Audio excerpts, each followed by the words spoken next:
So what about all of the, black people who killed each other in cities? Is that a false equivalent? Because I don't hear that when there is a Casey Anthony. I don't hear people saying, well, what about all the young kids who are killed, by their parents every day? Or what about all of the girls who kill their boyfriends?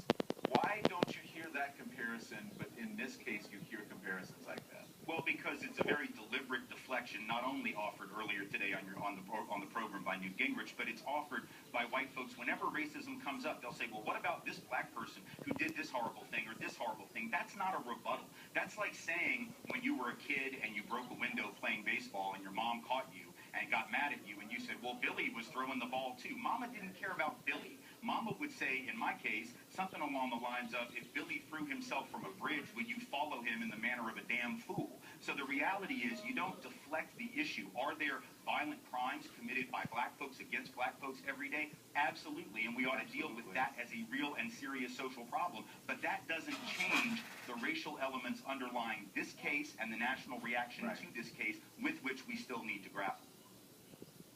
Tim Wise, much appreciated. Thank you, sir.